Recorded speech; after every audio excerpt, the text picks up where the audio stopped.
Obrigado, Paulo. Boa noite a todos. Quem não me conhece, meu nome é Carlo. Prazer de estar mais uma vez aqui para fazer a palestra. Como o Paulo diz, a gente prepara o tema, né? A gente tenta vir mais preparado, mas na hora da palestra é a inspiração, é a conexão, e aí a gente desenvolve o tema. Então, o tema dessa noite é um tema que continua, né, os temas das últimas 2 semanas. Então, a primeira semana foi a Kátia, que falou sobre os falsos profetas e falsos cristos. Daí a Dona Thelma, semana passada, deu uma excelente palestra para a gente, né, falando da árvore de Jesus, dos verdadeiros frutos, dos frutos que a gente vê a qualidade da árvore. Falou também sobre os profetas. E aqui a gente continua, né, no capítulo 21, onde a gente vai falar, né, a gente vai reforçar o tema, os falsos profetas e os verdadeiros profetas. E é o item 8 e 9 do capítulo 21. E para a gente começar o tema, primeiro a gente está falando de profeta, né? Então, só para reforçar o tema profeta, então, os profetas. A gente tem na nossa mente sempre os profetas. Quem são os profetas? Quando a gente escuta a palavra profeta, vem na mente quem? Isaías, talvez? Moisés? João Evangelista? Normalmente, quando a gente fala de profeta, vem os personagens bíblicos que fizeram profecias. Normalmente vem isso na nossa mente, né? Quem fez profecia trouxe uma visão, uma palavra sobre o futuro que iria acontecer. Então, talvez por causa disso, na nossa mente, estudando aqui, para mim, também me vinha em mente as profecias, né? A visão do futuro, e o Evangelho fala inicialmente que não, os profetas não são só aqueles que faziam as profecias. Os profetas eram todos aqueles que tinham uma conexão com a espiritualidade e que traziam boas palavras, que traziam ensinamentos, que traziam a possibilidade, né, as boas novas, traziam a possibilidade de conhecimento para desenvolver, né, cada uma das pessoas já encarnadas, desenvolver, fazer a reforma íntima, aprender os valores reais de Jesus Cristo. Muitos deles trouxeram esses valores antes de Cristo, né? E Cristo só consolidou. E alguns deles reforçaram todos os ensinamentos de Cristo. E é interessante que a gente fala de profeta, porque hoje em dia a gente tem profeta ou não? O que vocês acham? Temos profetas hoje em dia? Primeiro, temos profetas? Sim ou não? Sim, temos. Temos os falsos? Temos. E temos os verdadeiros? Temos também. Bacana. Então ele começa falando dos profetas. Então a gente já está claro quem são os profetas. Então, profetas são todos aqueles que são inspirados. E como são inspirados pela espiritualidade, e a gente fala espiritualidade superior, são os profetas verdadeiros. E aqueles inspirados pela espiritualidade, que a gente pode falar com oportunidade de desenvolvimento ou inferiores, esses daí são os falsos. E quando a gente fala de falsos profetas, né, a gente pode dividir assim, em 3 categorias de falsos profetas. A primeira categoria são aqueles que são os enganadores, ou seja, eles não têm conexão nenhuma com a espiritualidade, mas eles conhecem um pouco da palavra. E eles tentam manipular, chamar a atenção dos seus fiéis ou das pessoas que confiam nele, para quê? Para o benefício próprio. Então são os falsários. Eles falam, parte, pode ser até verdade, mas eles aproveitam do conhecimento deles e da ignorância de quem os escuta para envolvê-los e tirar algum proveito, que normalmente são proveitos financeiros ou proveitos de poder, né? Manipulação de pessoas gera o poder. E aí a gente pensa, no nosso dia a dia, a gente conhece alguns dos profetas falsários no dia a dia? Né? A gente pega o jornal e a gente vê, né? infelizmente, vários exemplos desses profetas. Então, esses são os primeiros. O segundo tipo de profeta são aqueles que são realmente intuídos. São intuídos, mas eles usam dessa intuição para o benefício próprio. Né? A gente usa o exemplo de profetas que têm um contato, têm até uma possibilidade de fazer a leitura do pensamento de uma pessoa, porque ele tem uma conexão espiritual. Mas que tipo de espírito que ele está conectado se o interesse dele não é o bem, não é ensinar o próximo, não é doar ao próximo sem esperar nada em troca? Se ele é um profeta, uma pessoa que tem a conexão espiritual, mas ele tem o interesse pessoal, de novo, talvez de ganhar dinheiro, de ganhar poder, de manipular as pessoas, ele usa esse dom e essa conexão, né, de uma forma errada. E por isso que Kardec, né, e esses são os mais complexos, porque eles mostram até o conhecimento também, eles podem até compreender um pouco do que acontece com a gente, e aí chama a nossa atenção e fala, né, ele sabe do que a gente está, o mal, a dificuldade que a gente está passando, o mal que a gente está sentindo, porque ele tem uma conexão espiritual, e ele pode envolver, né, e tantas pessoas podem segui-los. E esse é um dos motivos que Kardec dedicou um capítulo inteiro para falar de falsos profetas e falsos cristos. Porque é muito perigoso isso. Então a gente tem que ter muita atenção em relação aos falsos profetas, principalmente esses que têm um conhecimento, né, que demonstram conhecimento, que atraem, que chamam a nossa atenção.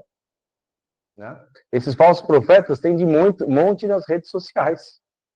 Né? Tem tanto falsos profetas nas redes sociais que impõem falam algo sobre o futuro, né, que vai acontecer no futuro, e tem milhões de visualizações. E eles podem usar algum fato que ocorreu no passado para atrair, né? Eles se autopromovem, né? Eles se autopromovem mensageiros de Deus, mensageiros de Jesus, fazem o marketing, fazem esses anúncios nas redes sociais polêmicos que chamam a atenção e o povo vai lá ver. E aí o que acontece? Quando ele atrai todo esse povo, ele fica conhecido. E aí ele pode ter até um poder de persuasão. E por isso que o Kardec estava tão preocupado há lá, mais de 150 anos atrás, cuidado com os falsos profetas. E o terceiro tipo de falsos profetas, e esse a gente tem que tomar muito cuidado também, são os falsos profetas que eles querem o bem. Eles estão lá tentando ser melhor a cada dia. Só que, de vez em quando, eles vão escorregar.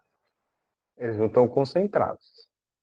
E aí, quando eu comecei a ler esse tipo de falso profeta, eu falei, opa, peraí. Esse está bem próximo da minha realidade. Por quê? Eu me considero um médium, porque eu tenho uma intuição, a espiritualidade é minha, mas será que toda a intuição que eu tenho é de um espírito elevado?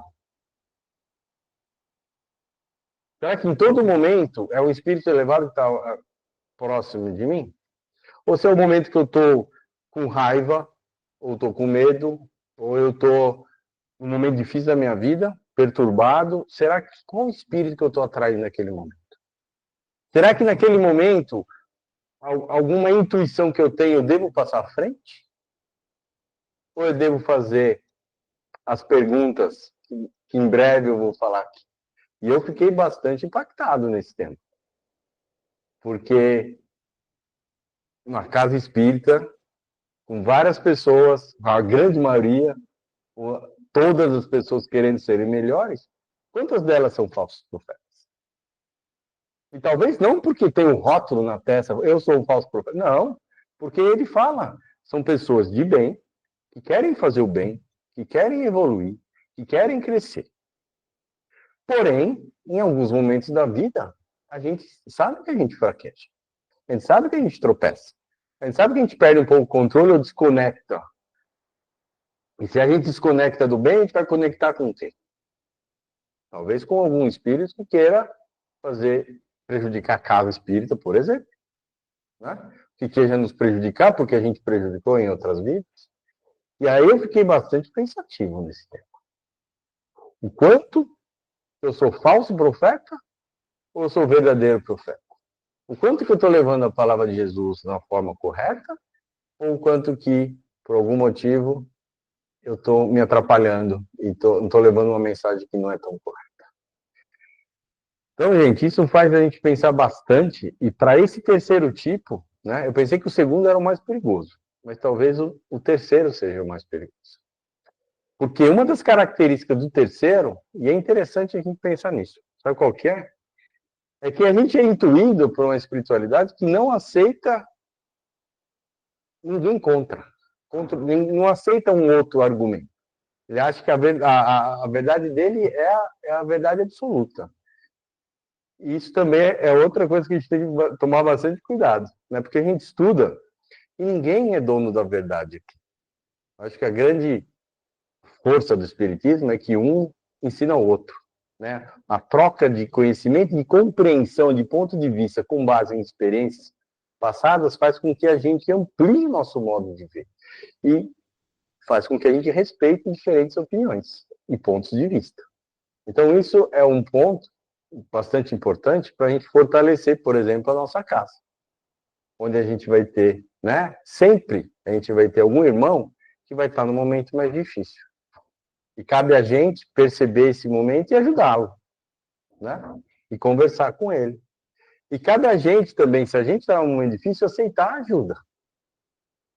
Porque um outro ponto bastante importante é a gente está num momento de dificuldade, a gente estuda, a gente sabe das leis de Jesus Cristo, a gente sabe dos ensinamentos, sabe das leis de Deus, mas a gente está num momento difícil. E aí, de repente, a gente é orgulhoso e não quer escutar um irmão. E o orgulho, o que, que é? Já é o sinal de que você não está bem. Se você está sendo orgulhoso, é porque há algo de errado. Então, vamos pensar nisso. Então, esse terceiro ponto é um ponto importante para todos nós que estamos estudando a doutrina. E não só aqui na doutrina, eu dou exemplo da casa, mas isso pode acontecer em qualquer tipo de doutrina, né? Ou qualquer tipo de religião. Porque a gente sabe que médium, conexão com a espiritualidade, a gente tem nomes diferentes, mas em todo tipo de religião existe isso, né? Em todo tipo. Do budismo, no judaísmo, né? No protestante, até no indígena brasileiro, né? O indígena, quando os europeus vieram aqui e tiveram contato com os indígenas, tinham os pajés, não tinham?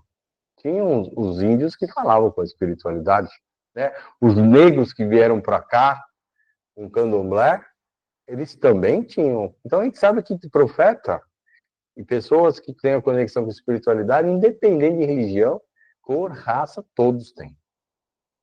Então, é bastante importante a gente lembrar dos três casos.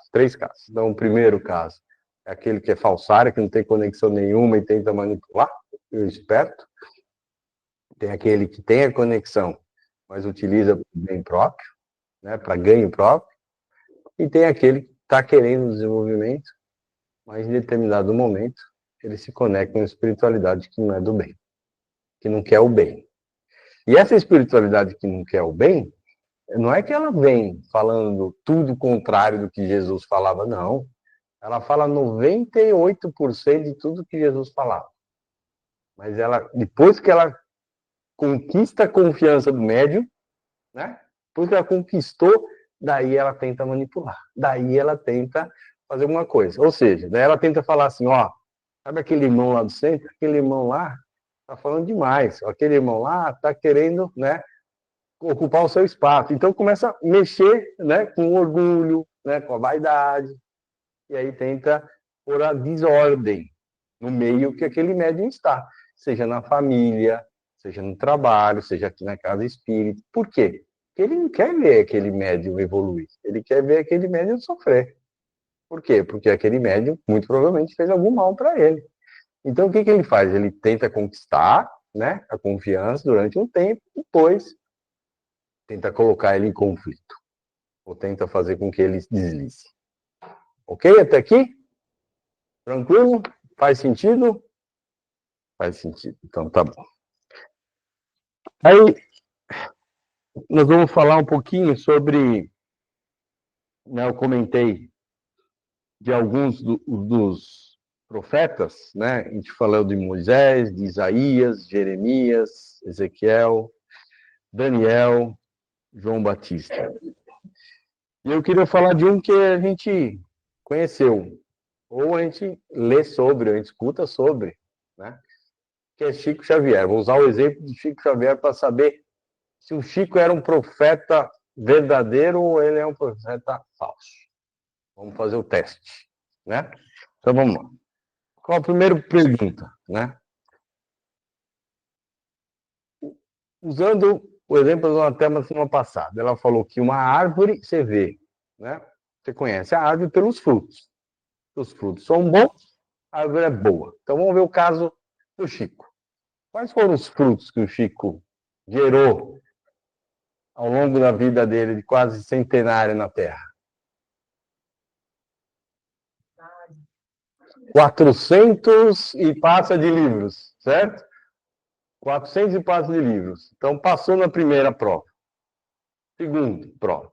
O Chico tirou proveito dos frutos dele, pessoais? Não tirou, né? Tem até uma passagem interessante, que o pai do Chico está lá precisando de dinheiro, está lá no hospital, necessitado.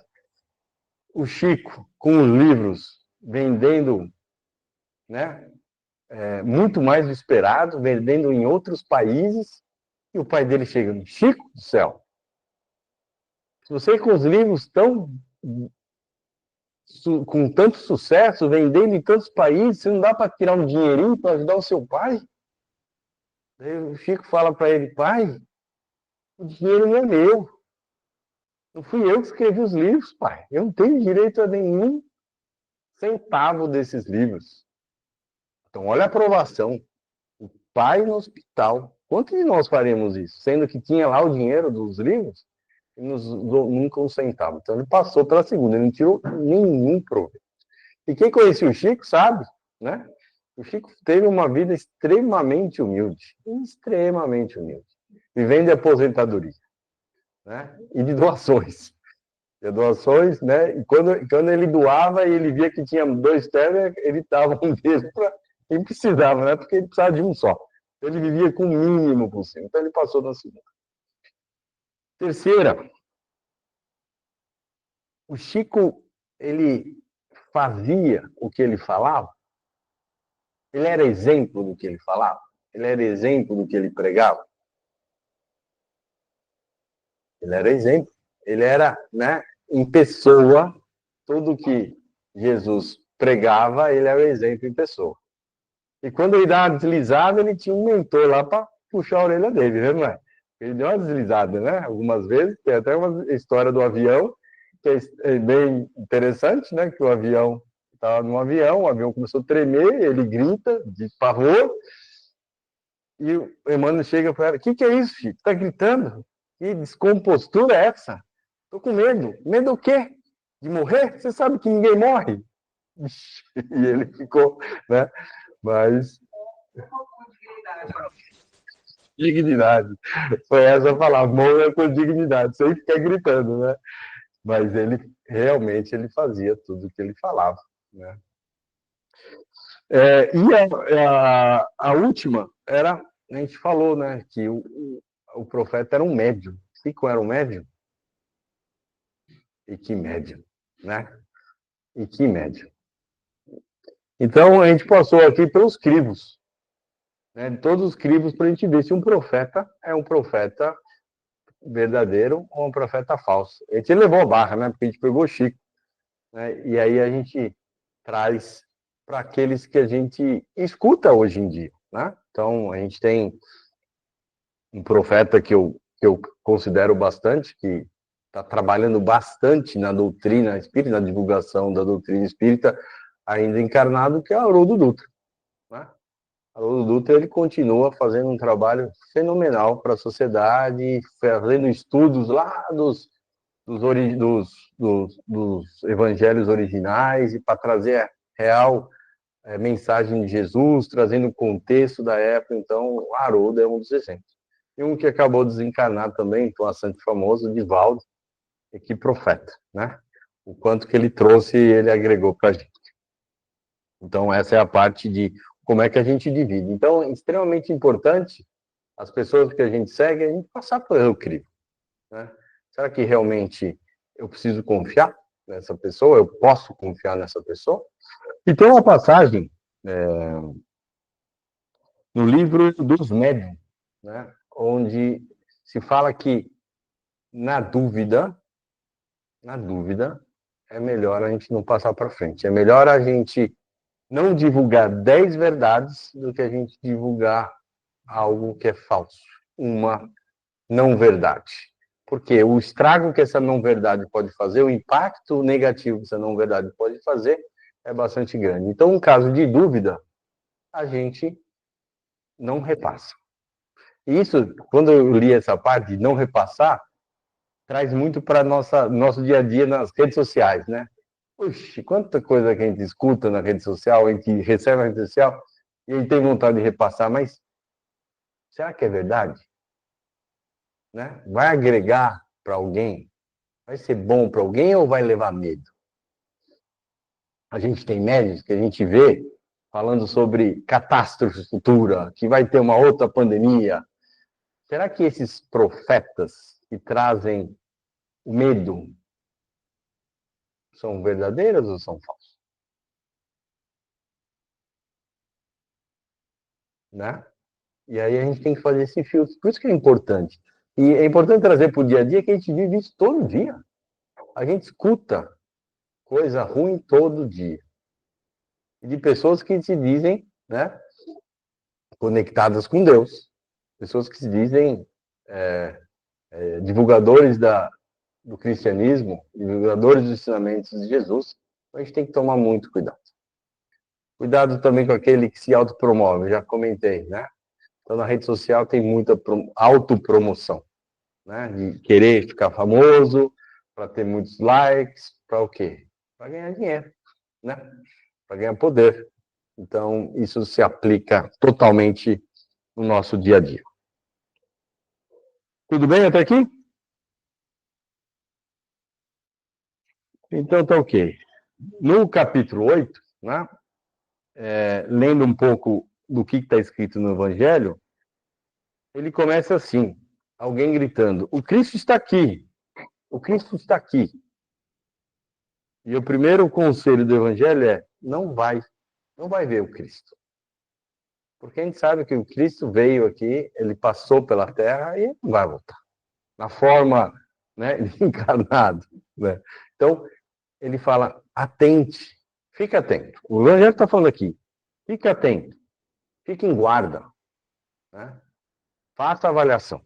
Tenha certeza do que é verdadeiro, do que é falso. E ele comenta novamente no item 8 que se conhece a árvore pelo fruto. Então, se tem alguma pessoa que tem uma responsabilidade, né, um cargo ou uma imagem tão importante para a sociedade, e ele faz algo ruim, ali a gente já sabe que a pessoa não é boa ainda. Porque, de novo, né, a gente tem que usar o exemplo da árvore. Se a árvore dá maus frutos, não tem como a árvore ser boa. Não tem. Se a árvore dá maus exemplos, não tem. Se a árvore não faz, se a pessoa não faz o que ela fala, não tem como confiar nessa pessoa. Porque a pessoa tem que ser o exemplo vivente da palavra dela. E quantas pessoas a gente segue, a gente respeita, que tem atos questionáveis? E mais ainda, quantos dos nossos atos são diferentes daquele que Jesus nos pediu? Né? Porque é fácil falar dos outros, né? Vamos falar da gente. Quantos dos nossos atos no dia a dia? E a gente tem que levar para isso, tem que prestar atenção nisso, saber que a gente é imperfeito, todos nós somos perfeitos, e não levar, eu erro mesmo, não consigo. Não. Pô, eu estou errando, o que eu tenho que fazer para melhorar? O que eu vou fazer hoje para melhorar um pouquinho? E isso é diário. Por quê? Para evitar que a gente vire um falso profeta. Se a gente tem algo que a gente não tem certeza, uma palavra que a gente tem certeza, por que a gente vai falar? Não tem certeza, não fala. Vai estudar, vai pesquisar, vai conversar com quem sabe mais. Né? Vai procurar por conhecimento, né, nos livros de Kardec, né, nos livros de André Luiz, nos livros do Chico, e assim por diante. Daí a gente aprende. O que mais que ele fala? Ele fala que, novamente, que os espíritos de luz conectam com os verdadeiros profetas são espíritos humildes. São espíritos que aceitam as nossas falhas e os nossos erros. Não são espíritos que exigem, que obrigam. Não são os espíritos que não aceitam uma opinião diferente. Então, ele comenta aqui, presta atenção, que os espíritos de Jesus são humildes, caridosos e amorosos. Mas se vier um espírito, né, mandão, pode ter certeza que ali é um espírito que vai inspirar não o verdadeiro profeta, mas um falso profeta.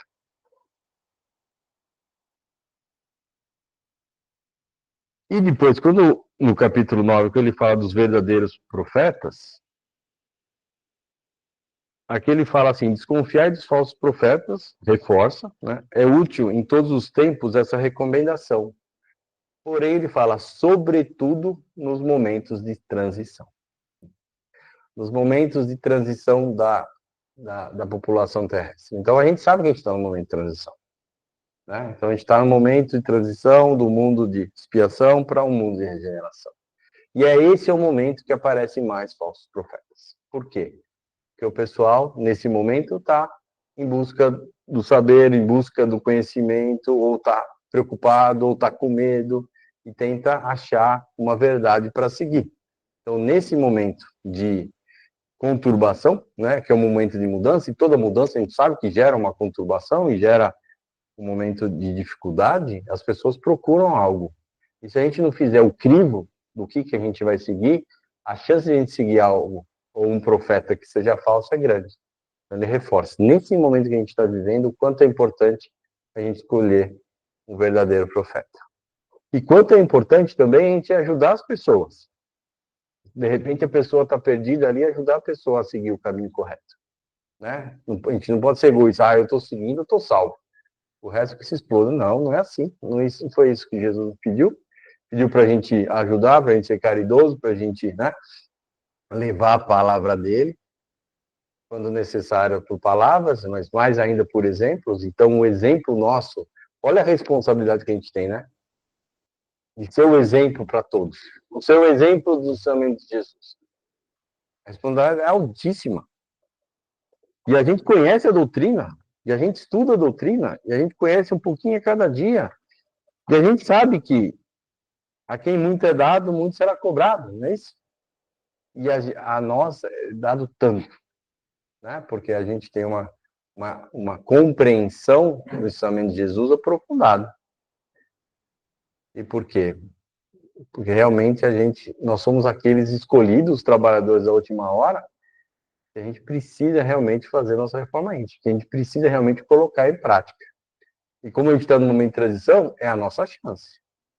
A transição é uma fase, né, que ou você vai passar de ano ou você vai reprovar. Se passar, você continua aqui. Se reprovar, você vai viver novamente, né, os desafios no mundo, né, de expiação, um novo mundo de expiação, que não vai ser esse, que esse vai ser um mundo de regeneração. Primitivo, pode pior ainda, né? Pior ainda do que das provas no mundo primitivo. E para concluir, a gente força. Tem como certo que são apenas criaturas que exploram a credulidade dos outros e acham cômodo viver à custa do que lhes prestam ouvidos. Olha só, tem muita criatura que quer tirar proveito dos outros. Muita criatura. E no momento de transição é onde mais tem essas criaturas. E por isso que a gente precisa estar sempre vigiando e orando. Né? Vigiando e orando. Passando pelas provas. se o profeta é um profeta verdadeiro ou um profeta falso. E ele fala: desconfiais, pois, dos falsos profetas, maximize numa época de renovação, ou seja, na época de renovação, de transição, ele é maximizado, ou seja, tem potencializado o número de falsos profetas presentes, porque muitos impostores se dirão enviados de Deus. E finaliza: eles procuram satisfazer na terra a sua vaidade, mas uma terrível justiça os espera, pois podeis estar certos. Ou seja, né, a justiça divina vai acontecer. Então, para eles, os falsos profetas, a gente não precisa desejar mal nenhum. Muito pelo contrário, se a gente puder ajudar, melhor ainda. Se a gente puder abrir os olhos deles, melhor ainda. Se a gente conseguir conversar e falar, olha, você está indo para um caminho, a gente vê que não é um bom caminho. E aí vai ter um custo, né? Ou seja, você vai colher o fruto que você está plantando. Se a gente tiver condição de trazer ele para o caminho correto, o caminho de Jesus, melhor ainda. Mas ele fala, não deseja mal a esses maus profetas, não, que a justiça divina, ela não falha. E cada um colhe o que planta. Tudo bem? Muito obrigado pela atenção de vocês. Espero que a gente tenha concluído o tema de uma forma clara, que a gente possa trazer esses ensinamentos para o nosso dia a dia, que a gente é bombardeado por notícias falsas e algumas verdadeiras, que a gente tenha o discernimento de separar o joio do trigo, o verdadeiro do falso, e que a gente possa seguir o verdadeiro, e que a gente possa ser exemplo de Jesus, e que a gente possa ser profetas verdadeiros. Que assim seja. Muito obrigado.